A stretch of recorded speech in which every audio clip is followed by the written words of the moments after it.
Buenas noches, días o tardes, como estén viendo. Ok, voy a presentarles un tema. No, dije, pongo pantalla grande. Ok, ya.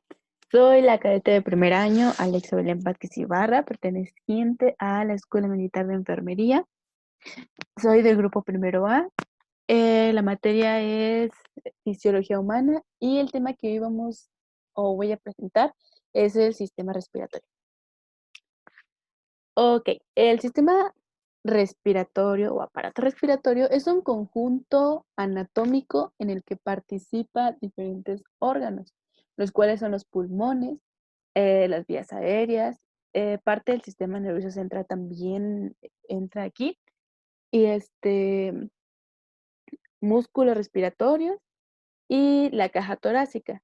Su función principal es el intercambio gaseoso, aunque también puede contribuir al mantenimiento del equilibrio ácido-base del organismo y también la defensa frente a agentes nocivos de aire ambiental y de diversas funciones metabólicas. Dentro de los pulmones, el aire circula a lo largo de una ruta sin salida. O sea, simplemente consta de bronquios, bronquiolos y alvéolos. Ok, dentro de las funciones del aparato respiratorio encontramos que este, es fundamental este sistema para el intercambio de oxígeno y dióxido de carbono entre la sangre y el aire. También sirve para el habla y otras vocalizaciones, ya sea el llanto, la risa, entre otros. También tiene una función en el sentido del olfato, porque pues es importante la interacción entre el medio ambiente, porque nos ayuda a la selección de algunos alimentos, de olores o hasta la evasión de algunos agentes químicos, no sé, que podrían dañarnos o como por ejemplo gas, o sea, es bueno percibirlo. También no, su función es eliminar el dióxido de carbono y ayuda a controlar también el pH de los líquidos corporales. Los pulmones, también nos ayuda a la síntesis de un vasoconstrictor, que ya lo habíamos visto en el sistema urinario, que es el llamado angiotensina 2. Como ya se había visto, es el que ayuda a regular la presión arterial. Y por último, tenemos que el sistema respiratorio em, obviamente es causal de la respiración, que crea gradientes de presión entre el tórax y el abdomen, que pues promueven el flujo de la linfa y de la sangre venosa. Ahora, la primera estructura que vamos a ver de este sistema es la nariz. La nariz tiene varias funciones, tanto calienta como limpia y humedece el aire que inhalamos. También detecta los olores y sirve como una cámara de resonancia que amplifica la voz. Se extiende desde la apertura anterior, a la que se le llama orificios nasales o narinas, hasta un par de aperturas llamadas aperturas nasales posteriores o coanas. El- los receptores olfativos se localizan principalmente en la mucosa de la hendidura superior de la cavidad nasal. Esto está justo debajo del hueso etmoides. El resto de la mucosa que tapiza la cavidad nasal se le llama mucosa respiratoria. Esta descansa o está sobre una red de vénulas que calientan el aire, que va pasando.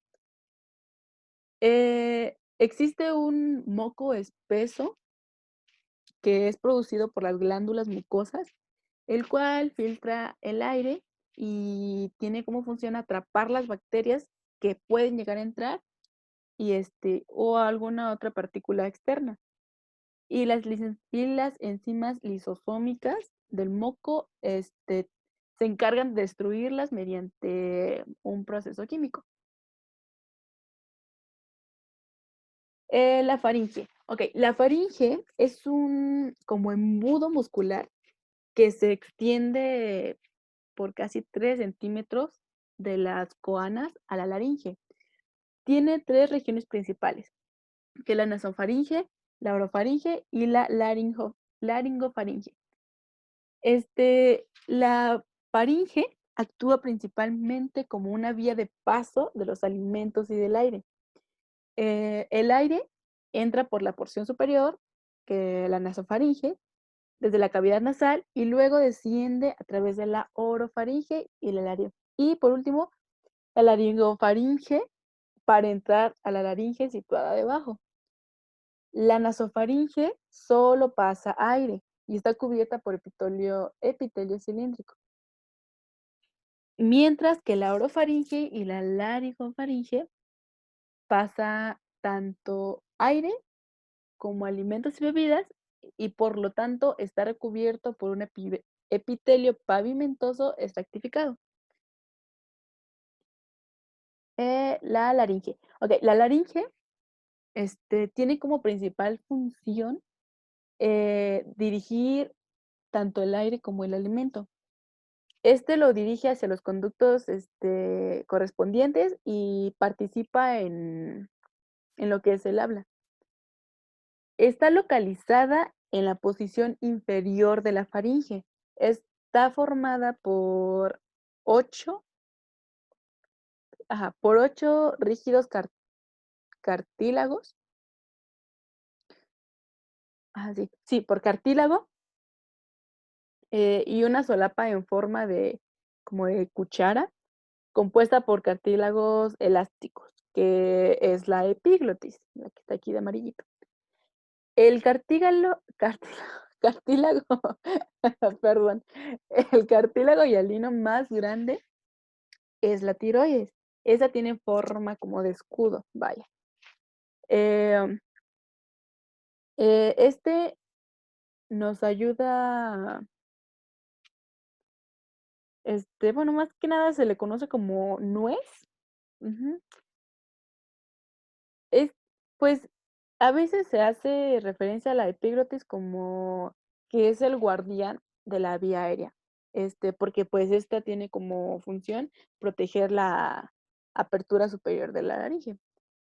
Parte de la membrana mucosa de la laringe forma 2 pliegues llamado cuerdas vocales y, este, que son las que vibran cuando expelemos aire. Esta capacidad de vibración de las cuerdas vocales es la que hace o nos permite hablar. La hendidura entre las cuerdas vocales se le conoce como glotis.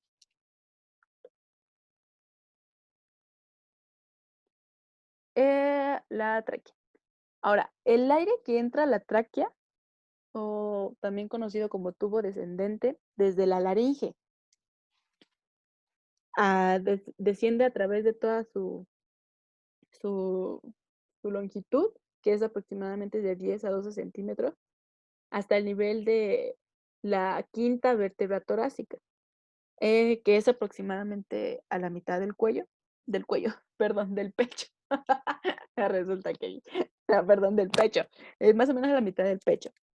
La tráquea tiene por característica que es muy rígida, ya que sus paredes están como reforzadas con anillos en forma de C, o sea, literal es como, digamos que aquí está y este es el anillito y son puros anillitos así en las paredes.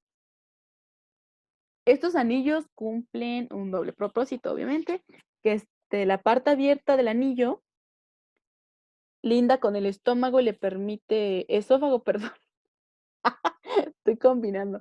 No es bueno grabar tres videos en un día. Bueno, este, la parte abierta es la que nos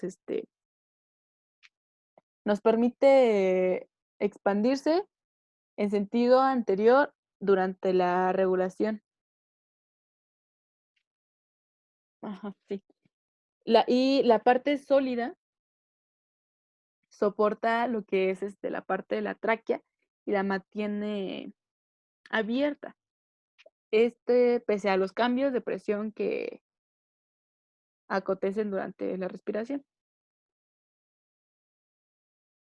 Ahora, la cubierta interna de la tráquea es un epitelio cilíndrico, eh, que está compuesto sobre todo por células caliciformes, que secretan mocos, células ciliadas, citoplastos basales y ya. La tráquea está tapizada por una mucosa ciliada. Los cilios baten continuamente en dirección opuesta al aire que entra. Propulsan el moco cargado de partículas de polvo y otros agentes nocivos lejos de los pulmones. Hacia la garganta, donde se tragan o se expectoran. Es cuando tosemos, vaya, ese es el reflejo, ¿no? El toser cuando algo no debe, o sea, algo nocivo. Ahora bien, en esta imagen, podemos ver por ejemplo, en la parte que es el inciso A, es una vista de la sección transversal de la tráquea, es un corte transversal. Y en esta otra, aquí podemos observar los cilios traqueales. Los cilios traqueales son amarillos y, que tiene como apariencia de césped, ¿no? De, pues, como ay, es que lo tengo, me estoy sentando. Como un peluche, ¿ven? Como cuando está ahí, los pelitos, así, así yo lo veo, pues. Y que, estas células, bueno, más bien, está rodeado por puras células, secretoras de moco, que muestran unas microvellosidades muy cortas, ahí las naranjas, no sé si se alcance a distinguir las microvellosidades de esas células. Ahora bien, los pulmones. Los pulmones son órganos obviamente de suma importancia en este sistema. Tienen un gran tamaño, ocupan toda la cavidad torácica, excepto la porción central, que se le conoce como mediastino, que es donde va el corazón. Cada pulmón está dividido por lóbulos o por las fisuras. El pulmón izquierdo tiene 2 lóbulos y el pulmón derecho tiene solo 3. Bueno, 3 y 2. La superficie de cada pulmón se halla recubierta por una capa serosa, que se le conoce como pleura pulmonar o visceral. La pared torácica está tapizada por la pleura parietal. Mm, la, ¿cómo se llama esta? La membranas pleurales producen líquido pleural, eh, que es una secreción serosa que permite que los pulmones se deslicen sobre la pared torácica cuando nosotros respiramos o cuando ocurren los movimientos respiratorios y pues no se vaya, pues no se dañen, vaya. En podemos ver las funciones ahora sí que principales de los pulmones.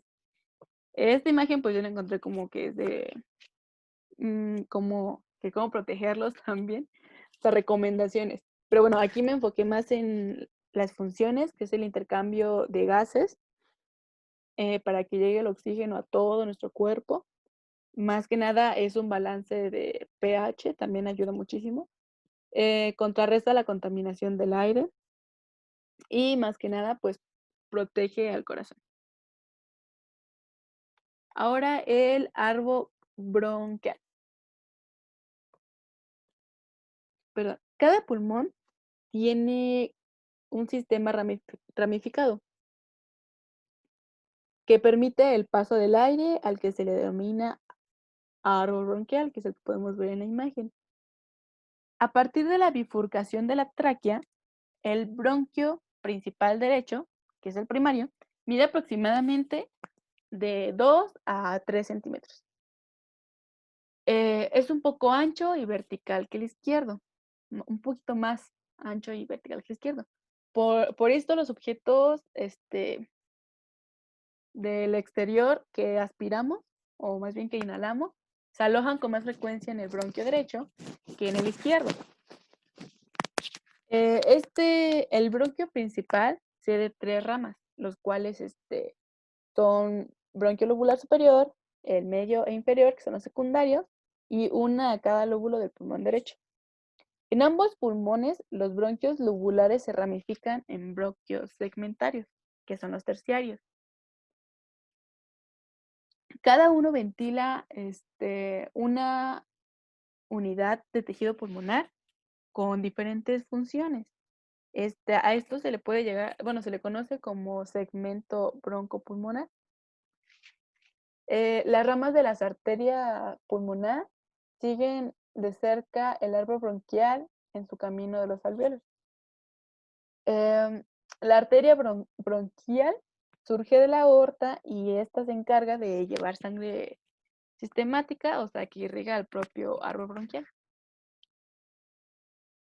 Ahora bien, los bronquiolos. Los bronquiolos, son continuaciones de las vías respiratorias que carecen principalmente de cartílago.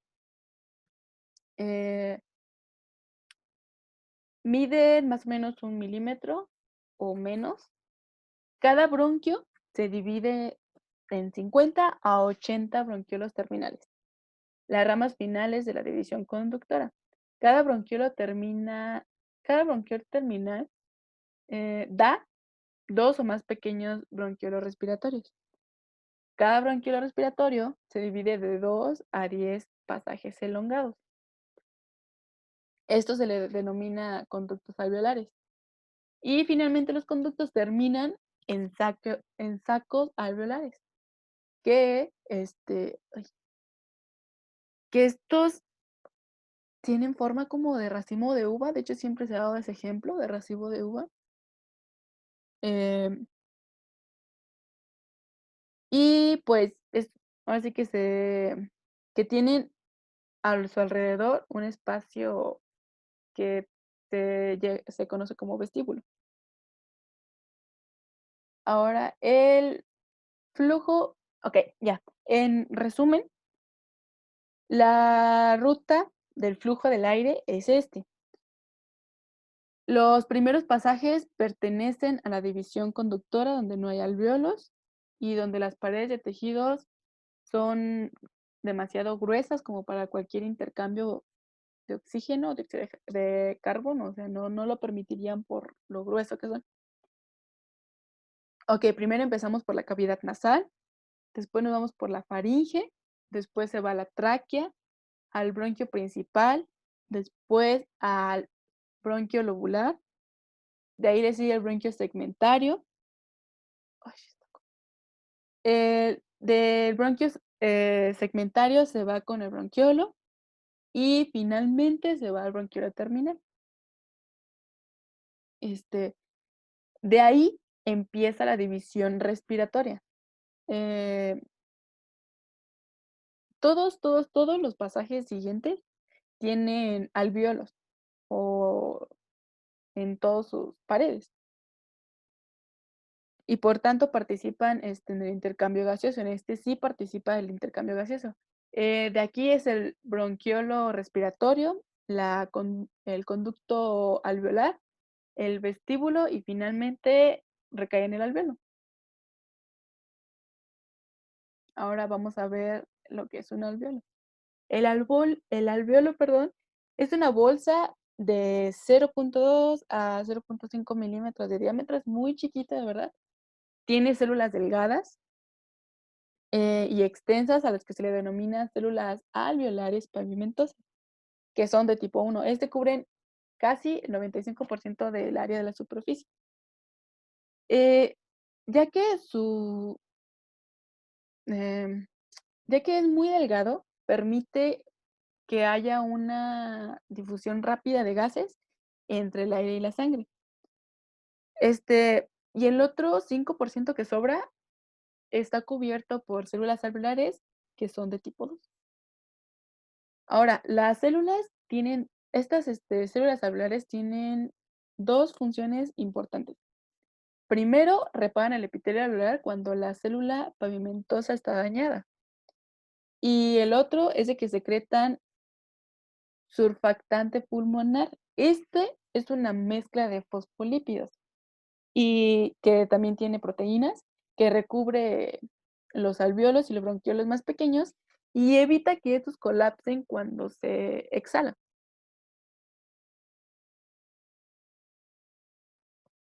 Em, okey, en los pulmones existe una célula que es muy abundante, que son los macrófagos, perdón, macrófagos alveolares. Este, estos macrófagos, son células que mantienen a los alvéolos libres de restos, o sea, ahora sí que todo lo que no tiene que ir al organismo, todo lo que inhalamos que no. Estos se encargan de fagocitar partículas de polvo que no llegan a ser atrapadas por, vaya, por los vellos de la nariz, más bien por el moco, en lo que es la vía respiratoria, o sea, al principio. Esto en los pulmones, que están infectados o en otro caso que padecen alguna hemorragia, también los macrófagos ayudan a fagocitar bacterias y también a algunas células sanguíneas muertas. Ahora vamos con la membrana respiratoria. La la barrera entre el aire alveolar y la sangre, a la que se le denomina membrana respiratoria, consta solo de células alveolares pavimentosas, las células endoteliales pimentosas de los capilares y también membrana basal compartida. La membrana respiratoria se compone de células epiteliales escamosas del alveolo. También, muestra las células secretorias de surfactante, perdón. El oxígeno difunde desde el aire alveolar hacia los capilares pulmonares. El dióxido de carbono difunde en la sangre pulmonar hacia el alveolo. Y los alveolos, perdón, este, que están al lado, están unidos por pequeños poros. Ahora vamos, con la fisiología respiratoria. Ahora sí que la función principal del aparato respiratorio es aportar oxígeno al organismo y expulsar el dióxido de carbono. Para hacer todo esto, deben producirse de forma seguida o simultánea 4 acciones diferentes, a las cuales se le denomina como respiración.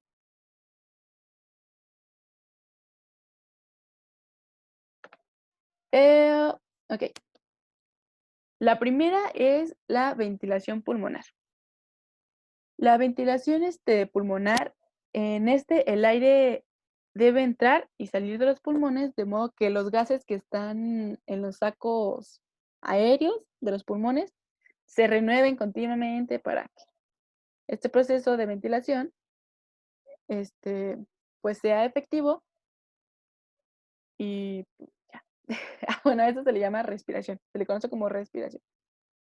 La respiración externa, es un intercambio gaseoso entre carga de oxígeno y descarga de dióxido de carbono, que debe de tener lugar entre la sangre pulmonar y los alvéolos. En este es muy importante que recordemos que el intercambio gaseoso se realiza entre la sangre y el exterior del cuerpo. El otro es el transporte de gases. En este, el oxígeno y el dióxido de carbono viajan a través del torrente sanguíneo desde los pulmones hasta los tejidos del organismo y viceversa. Y por último, tenemos a la respiración interna. Eh, en los capilares sistémicos, el intercambio gaseoso debe hacerse entre la sangre y las células de los tejidos.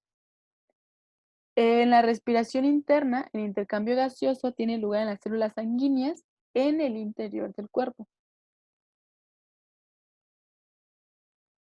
Ahora, eh, hay que destacar la diferencia entre la respiración interna y la respiración externa. La respiración interna, como aquí en la imagen dice, es un intercambio de gases entre 2 compartimientos del medio interno. O sea, su misma palabra lo dice, es interno, dentro del cuerpo. Consiste en el intercambio de gases entre la sangre y los tejidos. Y en cambio, la respiración externa es el intercambio de gases, pero se realiza nivel membrana plasmática. Esto quiere decir que no interviene en ninguna estructura respiratoria interna. Ahora, cuando los músculos, vamos a hablar de la inspiración y, ajá, de la inspiración o inhalación, perdón. Cuando los músculos inspiratorios, que es el diafragma y los intercostales, estos se contraen, aumentan el tamaño, como se puede ver en la imagen, eh, en la cavidad torácica, mientras que el diafragma en forma de cúpula se contrae y se mueve hacia abajo y pues se aplana. Este, los pulmones pues están adheridos a la pared torácica y por esto se expanden de manera acorde este, con el tamaño del tórax. El, el volumen intrapulmonar, que es el volumen que hay dentro de los pulmones, aumenta. Los gases contenidos en los pulmones se expanden para llenar un espacio agrandado. Eh, Ahora sí que el descenso de presión que tiene lugar en los pulmones produce que se genere una presión negativa, que es inferior a la atmosférica. El aire continúa movilizándose hacia los pulmones hasta que la presión se equipa en la atmósfera, bueno, con la atmosférica. A esto, ahora sí que todo este proceso se le llama inspiración o como pues generalmente lo llamamos inhalación. Ahora en la expiración o la exhalación, en una persona normal, sana, es un proceso em, pasivo que depende más de la elasticidad pulmonar que de la contracción. A medida que los músculos se relajan y recuperan su longitud de cuando están en reposo, la parrilla costal desciende y los pulmones se retraen. En condición normal, la expiración no tiene que ser forzada y no es forzada.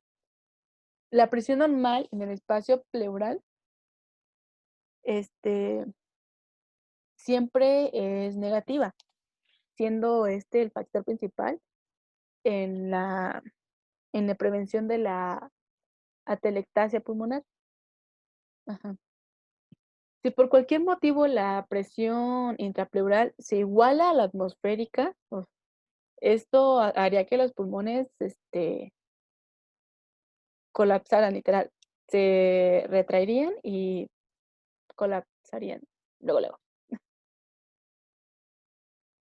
Por ejemplo, en esta imagen vemos cómo las presiones en el sistema respiratorio se pueden medir, ya sea de los espacios aéreos pulmonares, que es la presión alveolar, y el líquido pleural, que es la presión intrapleural. Es muy importante que cómo es que la presión atmosférica es relativamente constante a la presión en los pulmones, ya que debe ser mayor o menor que la presión atmosférica para que el aire fluya entre, así que entre la atmósfera y pues los alvéolos. En esta imagen que pues tiene movimiento para que se pueda observar mejor, o sea, vemos cómo la inspiración tiene una menor presión a la atmosférica y la expiración tiene una mayor presión. Entonces, este, así que es como un subir y bajar.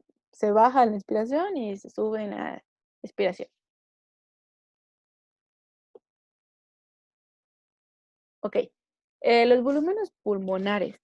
Esto hay muchos factores, o sea, muchos factores que afectan la capacidad respiratoria. Por ejemplo, afecta la talla, el sexo de la persona, la edad y hasta la condición física de alguien. Este, en esto, ahora sí que vamos a ver cuáles son. La ventilación silenciosa normal, mueve aproximadamente 500 mililitros de aire dentro y fuera de los pulmones en cada ciclo. Este, ahora sí que volumen se le denomina volumen corriente, que es el TV. Eh, ¿Cómo se llama? La cantidad de aire de que de manera forzada puede superar el volumen corriente y este se le denomina volumen de reserva inspiratorio. Este se le, ¿cómo se llama? Uy, sí, perdón. Este se le denomina como reserva inspiratorio y sus siglas son IRB. Este se en la imagen aparece que de 3.0 mililitros, pero bueno, yo encontré en otro que o sea, sí abarcaba 3, pero también decía que, de 2.1 a 3 punto y algo mililitros. Otro es la cantidad de aire expirado extra que se hace de manera forzada y supera el volumen corriente. Este se le denomina como el de reserva expiratorio o ERV. Este se aproxima a 1200 milímetros, bueno, 1.2. Este, incluso después de la expiración más potente, que es alrededor de 1.2 mililitros de aire, queda aún en los pulmones y no puede ser expulsado de forma, pues, voluntaria. Esto, pues, en el volumen residual, el volumen es importante porque permite continuar el intercambio gaseoso, incluso entre ciclos respiratorios. Esto ayuda a mantener abiertos los alvéolos. Ahora, la cantidad total de aire intercambiable ronda entre los 4.8 milímetros en un joven adulto sano y esto, pues, es la capacidad respiratoria vital, que se abrevia VS. Esta es una imagen, por ejemplo, de lo que ya habíamos dicho anteriormente, que donde viene el volumen de reserva respiratorio, el volumen de corriente, el volumen de reserva expiratorio y el volumen residual. Y, pues, todo esto tiene como capacidad pulmonar total de 6.0 milímetros. Ahora, esta imagen, yo la encontré, pues, en el libro. La verdad me llamó mucho la atención, porque, pues, ahora sí que perdón. Ahora sí que te viene como que el sistema respiratorio, todo lo que tiene que ver o lo que ayuda en otros sistemas del cuerpo. Por ejemplo, en el aparato reproductor, el sistema respiratorio proporciona oxígeno, y elimina dióxido de carbono. En el, no sé, el aparato urinario, este proporciona oxígeno y igual elimina dióxido de carbono. Y en los riñones, por ejemplo, ah, ayuda a eliminar, pues, los desechos metabólicos de los órganos, del aparato respiratorios, distintos al dióxido de carbono.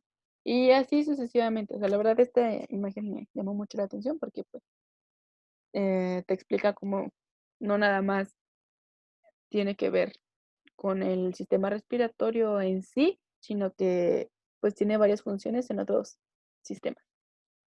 Y ya son mis referencias. Y, pues, ha sido todo por esta diapositiva. Espero les haya gustado.